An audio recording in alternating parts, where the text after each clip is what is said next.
Bien, amigos televidentes, qué placer esta noche tener la presencia del destacado psiquiatra dominicano, el doctor Miguel Hernández, con quien esta noche vamos a conversar un poquito sobre algo que está afectando directamente a nuestra comunidad. Y es por ello que le hemos invitado para que nos hable sobre la pandemia y sus consecuencias, que ha creado casualmente una condición de salud mental en nuestra gente, y es por ello que hemos invitado al doctor Hernández. Bienvenido, doctor. Gracias una vez más, César Romero, por tenerme en tu programa. Sé que ya la gente está acostumbrada a vernos hablar de estos temas y yo sé que mucha gente te sigue y este mensaje llegará a ellos y esperamos que les sirva de provecho a propósito de esta pandemia.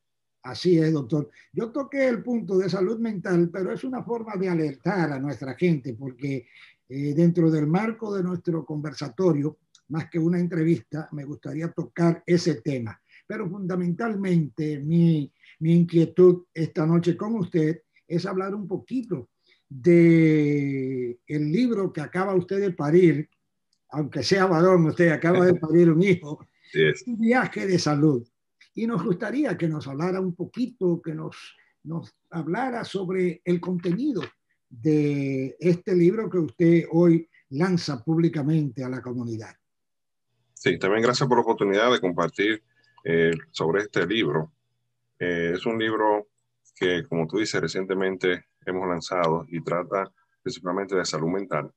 Tiene temas agrupados que van desde un poquito de ética, de salud mental y medicina.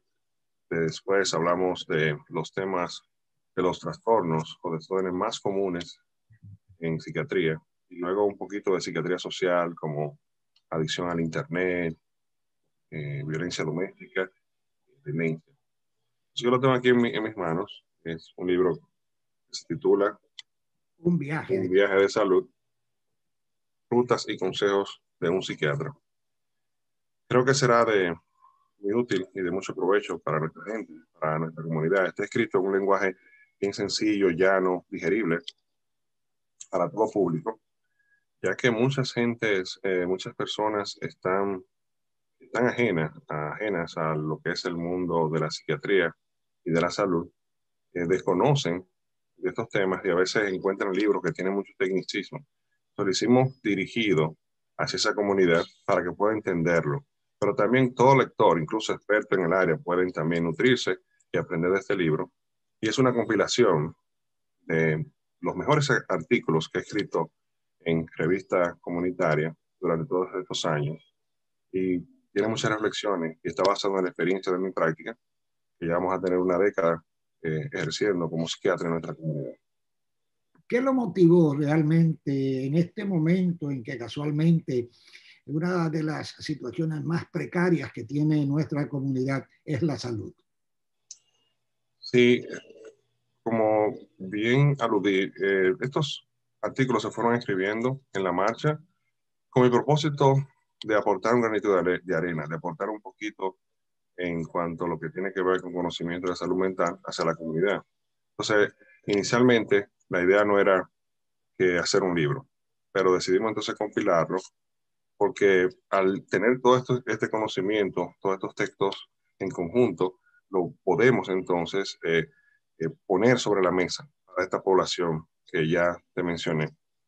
En él tocamos temas también que son alusivos a la problemática mundial de la pandemia. Tenemos un tema del daño moral o psíquico que causa o que causó esta pandemia. Permítame, doctor, ¿año moral o psíquico?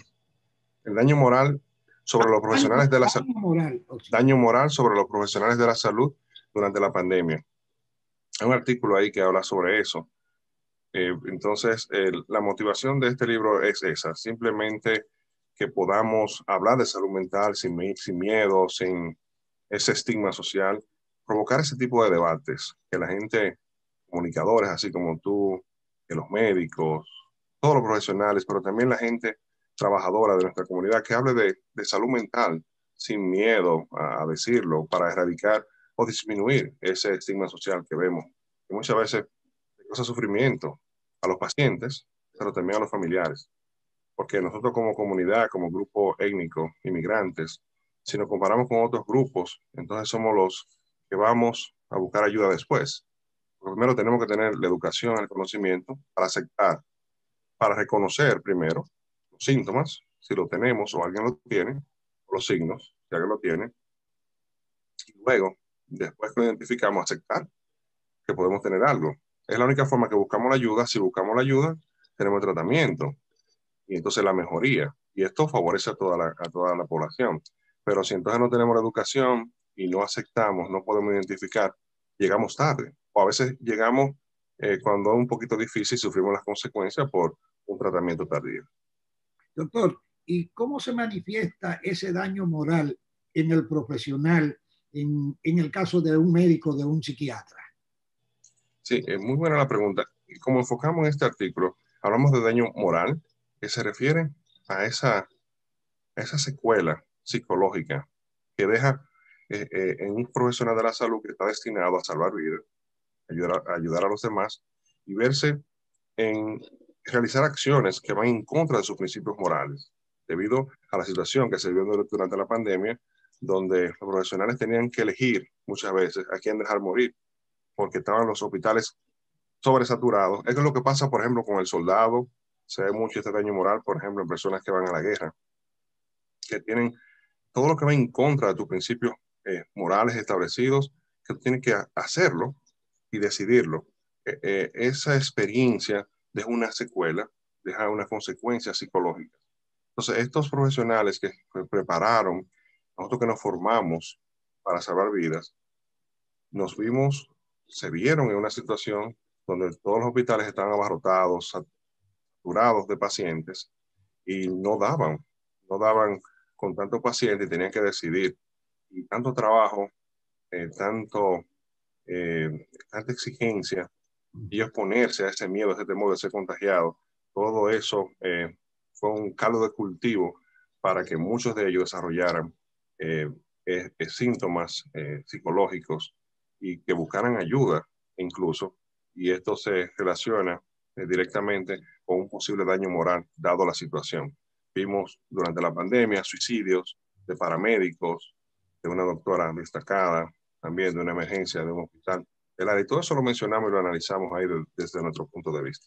Sí, doctor, ¿cuál es la función del psiquiatra realmente en situaciones como esa que usted plantea del daño moral en los profesionales de la salud? ¿Cómo incide el psiquiatra para llegar primero hasta los profesionales de la salud y después a los recipientes de la gestión profesional de ese médico, que son los que necesitaron casualmente en un determinado momento la ayuda del médico en el hospital? ¿Cuál fue el trabajo realizado para profesionales ya como usted en el campo de la psiquiatría? Muy buena la pregunta, porque recuerda que inicialmente se tomaron medidas de buscar los PPE, los protectores, se habló de muchísimas medidas, incluso medidas económicas, se hablaba de prepararse para tratar el virus como tal, la consecuencia del virus, las complicaciones, los ventiladores, pero como a veces pasa siempre en la salud mental, se deja un poquito para último hablar de salud mental y de ayudar a estos profesionales que son héroes. Eso se vio entonces, pero muchos hospitales, incluyendo también prácticas privadas de psiquiatría, estuvimos muy alerta y pendientes y se le ofrecieron servicios y ayuda de lo que se llama como consejería a estos trabajadores de la salud porque están expuestos a trabajar muchas horas, agotados, exponiendo sus vidas, pero también a sus familiares. Muchos se tenían que quedar acostados, tal vez en una habitación de un hospital, tenían que quedarse en sus carros. Se ofreció consejería, los servicios estaban ahí disponibles. ¿Usted ¿Y participó de las mismas? se hicieron cómo? ¿Usted participó de esas consejerías?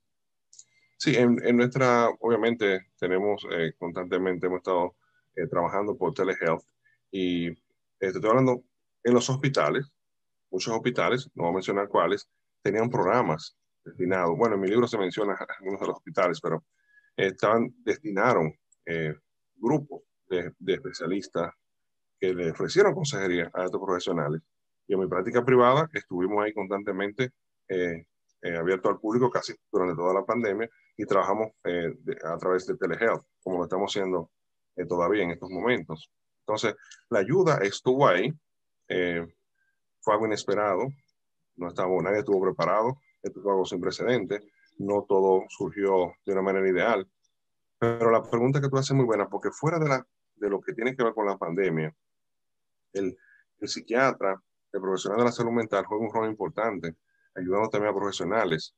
Fuera de la pandemia, tenemos un artículo muy interesante que habla de abuso de sustancias en los médicos, por ejemplo.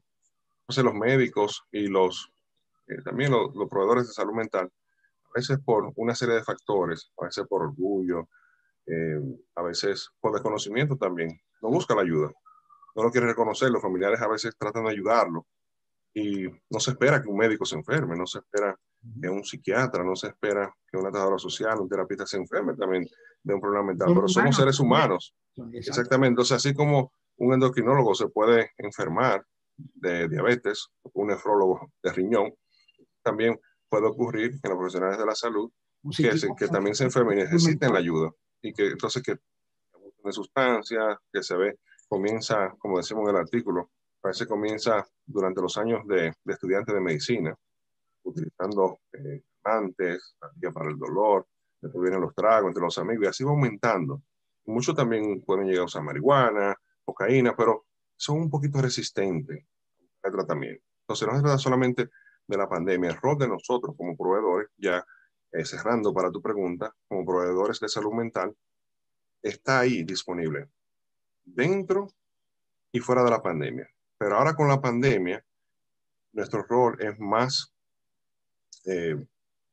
diríamos, mucho más importante, humildemente. ¿Por qué?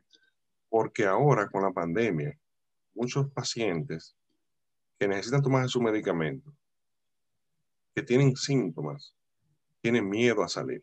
Sí. Hay pacientes que tienen, por ejemplo, trastorno obsesivo compulsivo, que las terapias van dirigidas a que ellos laven menos las manos, porque a veces hacen daño. Tenemos pacientes que hacen daño lavándose mucho las manos, que disminuyen los pensamientos intrusivos, que eviten o disminuyen el miedo a la contaminación. Pero entonces los medios, y debido a la pandemia, le están exigiendo hacer lo contrario. Fíjate qué situación, qué contradicción.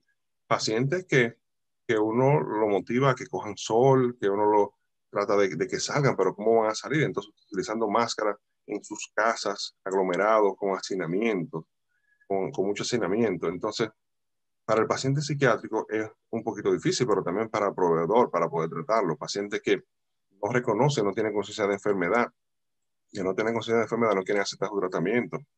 Entonces, ahora, con esta cuarentena que pasó durante la pandemia, esta situación de miedo a salir, se hace mucho más difícil. Pacientes que ya por inequidad social en que vivimos, sobre todo los hispanos, tienen dificultad para tener acceso a los sistemas, a los servicios de salud. Imagínate en esta situación. Todo esto empeora a propósito de la pandemia.